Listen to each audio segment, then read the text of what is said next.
human opinion. Technical processes aren't even decided by you now. Did you vote for the structural attributes of the bridge?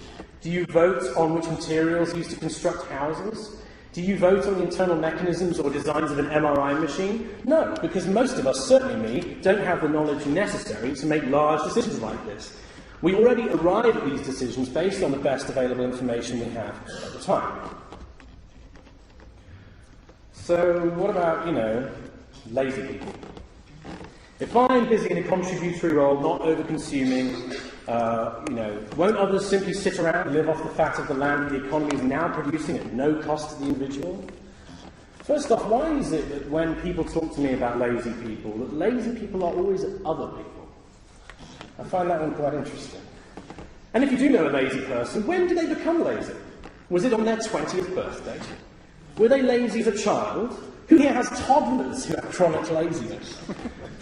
Who remembers the day they became lazy? No, it happened over time, didn't it? Slow creeping laziness setting. You get home, tired from work, you crack open a beer, you slam on the box and sink into the couch. Laziness is an effectual byproduct of our society. Either we are sent from our jobs, demotivated by the treadmill life so many of us are made to lead, conditioned by advertising to sit and consume, or by certain flexibility to be able to go out and do the things you want to do. In a world of far greater personal freedom, these tendencies towards laziness would drop off hugely. Even if they did not, a system of technologically enabled abundance would not suffer from lazy behaviours the way it does presently. The Pixar film WALL-E imagined a world in which all the jobs had been replaced, but people were still hapless, overindulgent consumers. Note that in the film they actually left Earth to be massively inefficient and non-productive in space. The people have not changed for themselves. The society behavioural mechanisms have not changed. As technology does take over more and more of our jobs, so we must adapt to new tasks, and not simply to replace the old tasks with a complete void. It's a change that we're advocating, coupled with the updating of technologies, the updating of our behaviour, the abandoning of the overconsumptive, passive behaviours so excellently satirised by WALL-E. So if it's not lazy people, what about dangerous people? Bad people? Well, here's something you may not have heard before. There's no such thing as a bad or evil person per se. Quite apart from the fact that those two terms, bad and evil, are thoroughly empty terms that can mean anything. We are the products of our surroundings. People who commit crimes against the rest of humanity, whether it's violence, theft, corporate crime, are the products of a sick society whose mechanisms either encourage, necessitate, or reward those actions. If you don't believe this, why is it that some countries have much higher crime rates than others? Are there more bad people in that landmass? Surely, if it's human nature we're to blame, we have identical crime figures all across the world. We don't, because the situations, the environmental influences are different in each location.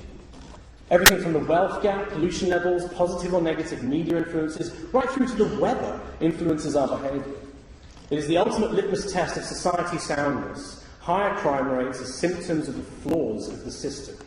Yet, right now, we react to crime not by looking at the aberrant behaviour as a symptom of our social mechanisms, but by blaming the individual and locking them up, creating more laws, and ultimately creating a less flexible and more oppressive society, which then in turn feeds the crime wave.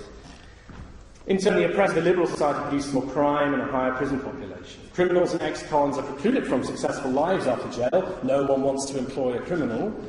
They also seem most likely not to have been given a decent education to begin with, and be able to get one afterwards. Violent crimes are more prevalent in societies with greater inequality. This slide comes from the Equality Trust, which is just south of the river. It shows the clear correlation between inequality and homicides.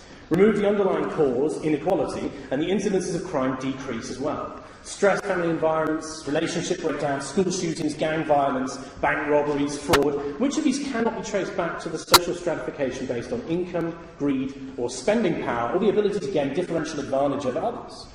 If you remove the mechanisms that essentially encourage aberrant behaviour and reward aberrant human interactions, the behaviours themselves will go away. As yet, we have not implemented a system which ever does this. Mental health issues, for the most part, stem from monetary issues as well. Mental illness can almost always be stemmed back to the environmental and economical societal inequality. This slide shows the correlation of mental illness with income inequality.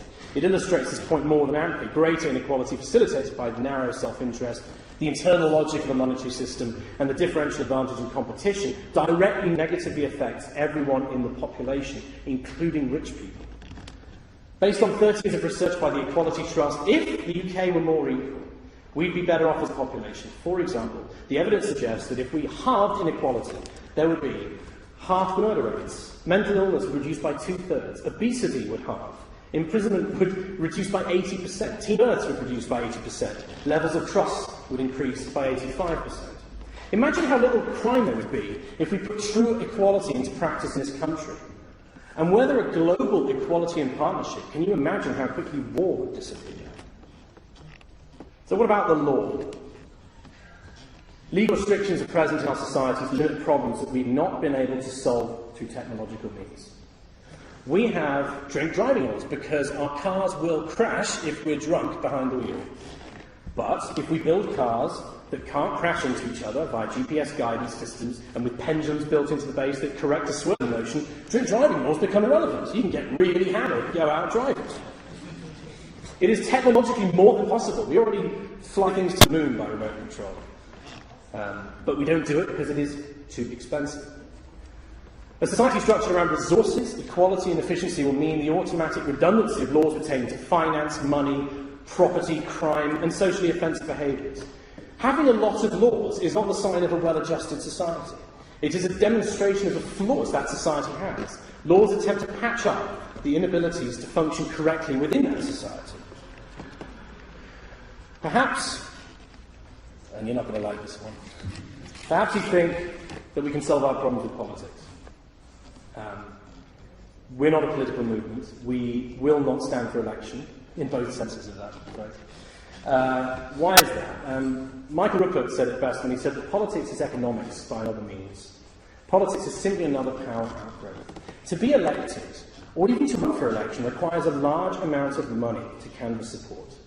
Once you are beholden to large corporate donors, it is literally impossible to fulfil real change in a society, since the wishes of your backers need to be fulfilled first. Those wishes are always to produce favourable laws and fiscal policies that will benefit those very donors and corporations, the promise of which was their sole reason for backing your party in the first place.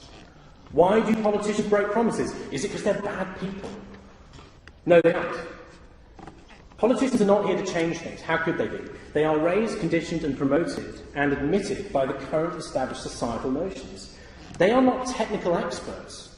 How could they solve society's problems which are technical? Most come from a legal background, which is semantic manipulation and nothing else.